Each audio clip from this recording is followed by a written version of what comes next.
Hello and welcome to Loppy Loves Iceland. If you haven't been here before, my name is Lauren and on this channel I talk about my life as an immigrant living in Iceland. In today's video, I'm going to discuss whether or not I would still move to Iceland in 2025. I have lived in Iceland now since 2017. It's been over 8 years and a lot has changed in both countries, the UK and Iceland, in that time. And yeah, I'm going to talk about what my decision would be today if I'd still do the same thing again, if I'd never moved to Iceland in the first place. So as I mentioned, both countries have changed quite a lot since 2017. And in Iceland, I feel that we have more available here now.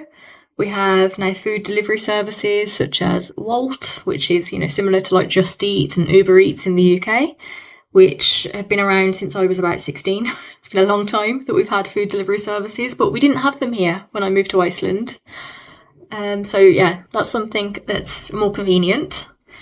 And we also now have self-service checkouts at the supermarkets, which again, in the UK, I think I was about 14 when they came about, like 2008-ish, I think. And I was shocked when there wasn't any supermarkets that I could find that I'd been to in the capital, in Reykjavik, that had self-service machines until sometime in 2018.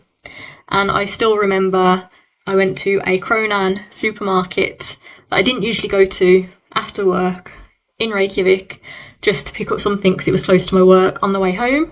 And they had a self-service checkout and I lost my mind because it was amazing. I love using them back home in the UK. And now they're commonplace and they're everywhere pretty much in Iceland now. So yeah, we've had new services, new things arrive to Iceland that were pretty normal back home. And that's made life a lot more convenient here. And in the UK, life has become a lot more expensive, but that is also true for Iceland. The cost of living has risen in both countries, but in the UK, it is pretty unlivable, in my opinion. The wages compared to the cost of like bills, housing, it's really hard for people to get by in the UK. And in Iceland, housing costs are just crazy right now, rent, and also if you buy somewhere, mortgage rates, like it's crazy price of living here now. I am very lucky that I am not on the rental market anymore because I think I would lose my mind. And I think that we are lucky to have gotten our mortgage when we did and to have such a cheap apartment. But yeah, it is crazy in both countries, but I feel like in Iceland it is more manageable with our wages than it is in the UK. And that's not to say it isn't hard in Iceland. It is very hard for a lot of people at the moment. But in the UK, I feel like it's considerably harder because you have a lot less money compared to the bills and living expenses. Like here in Iceland, I have just paid for 3 years of jewellery diplomas, distance learning in the UK, which I had to pay for 3 years, almost £10,000, plus all of my material costs, which are crazy expensive because it's like precious metals and gemstones. And I still am managing to save some money. And I actually just made my final payment for my course this month. And I'm so excited that I don't have to pay that anymore. But yeah, to be able to spend £10,000 in 3 years on education is absolutely a privilege that I would never have had in the UK had I stayed. In Iceland, there isn't that many work opportunities, I feel, especially if you live outside of the capital area and are not willing to commute to the capital area. Like where I am in Selfoss, a lot of people do commute to Reykjavik, but I am not a confident driver. I would not want to be driving in the winter. The buses are pretty unreliable and also expensive. And yeah, there's not a huge amount of work opportunities here. In the UK, I would be able to work in my field. Jewellery in Iceland is a protected industry, and even though I have started my own business on the side that I'm trying to build up, I'm not allowed to call myself a goldsmith or a silversmith or anything that I would be able to use in the UK because of my qualifications. And yeah, I think it's a shame that I can't work in my field here, as a recognised professional. And in the UK, I would have a lot more opportunity. I would be teaching, definitely, jewellery in the UK, and there's a lot more opportunities. So, yeah, lack of opportunity in Iceland is a bit of a negative, and positive for the UK because there is more opportunity because it's such a big country. In general, I think there's more things to do in the UK, again, because we're a big population. In Iceland, you know, there's things to do. It's not like there's nothing to do here. Even in a town like Selfoss, you know, we have a cinema, we have a couple of little museums. There is a few things to do, but I feel like there's not a huge amount of variety.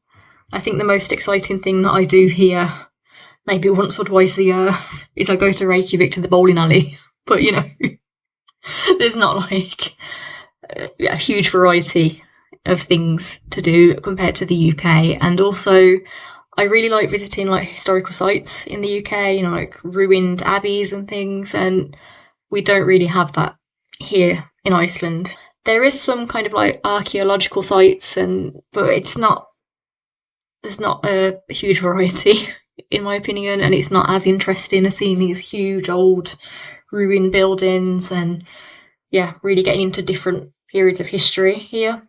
Although in Iceland I am still very close to home, it's only, you know, between 2 to 3 hour flight depending where in the UK you're flying to, and flights to the UK can be fairly cheap from Iceland, especially if you're going hand luggage only and if you book it at the right time.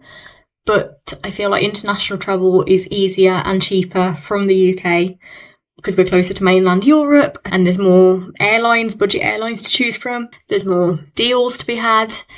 And so sometimes it can feel quite isolating to be in Iceland, especially when you look at the prices and if you need to add luggage.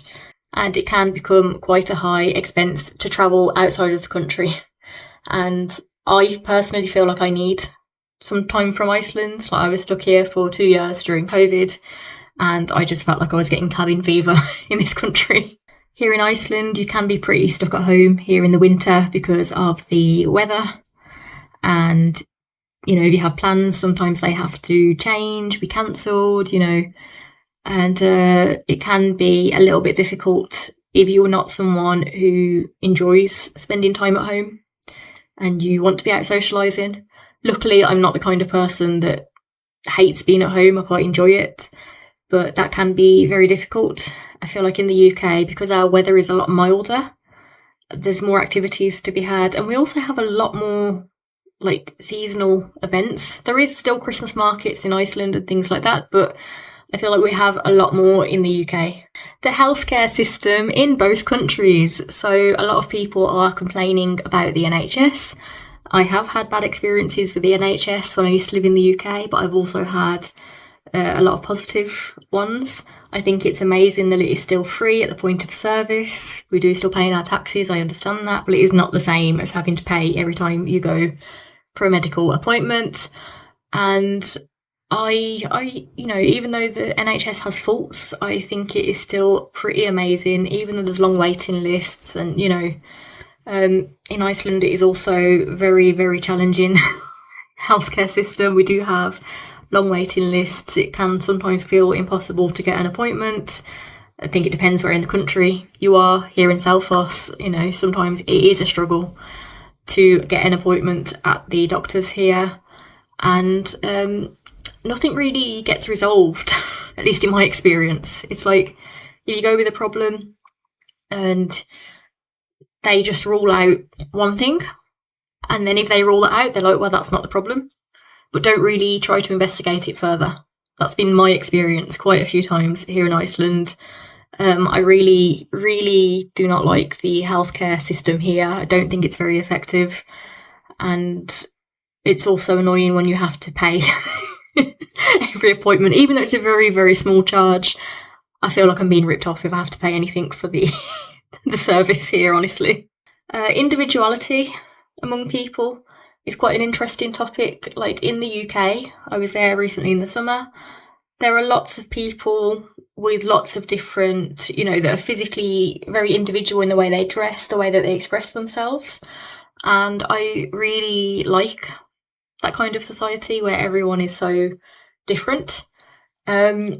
like, you know, especially in the UK, if you wear like crazy bright leggings, a bright dress and things, you know, quite a lot of people do it, and it's not seen as out of place. And if you dress in alternative clothing, which I do sometimes, not every day, you know, it's okay. In the UK, you know, people aren't really going to pay too much attention to you.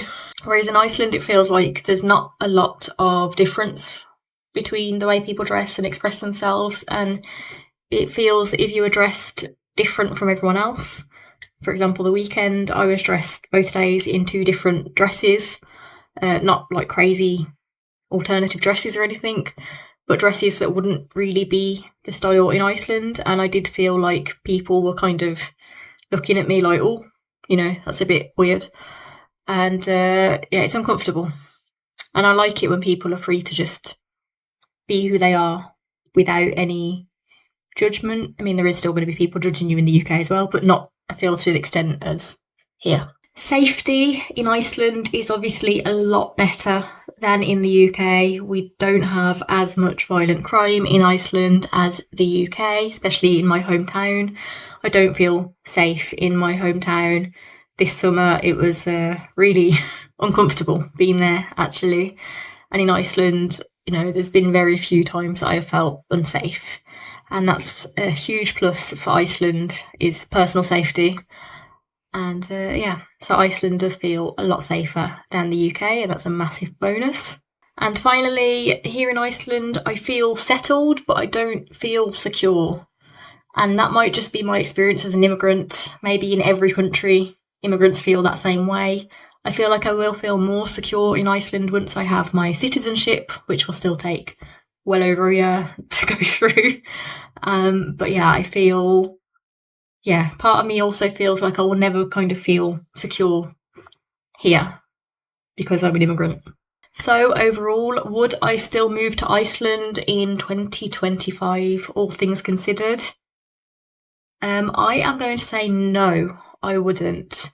Things are a lot different now in Iceland than they were back in 2017. I feel like our money's not going further here. Housing is hard to find. Also, jobs seem to be harder to find than they were back then. And yeah, I think overall, it's not the best place to be right now. That doesn't mean it won't change in the future. But I also don't think I would stay in the UK. I think I would try my best to move somewhere else in mainland Europe. And in this video, everything is just my personal opinions. I am not trying to offend anyone. It's just my personal thoughts. So that's it for today's video. Let me know in the comments if you would move to Iceland in 2025. Please like and subscribe if you haven't already. Have a lovely day, and I will see you in the next video. Bye.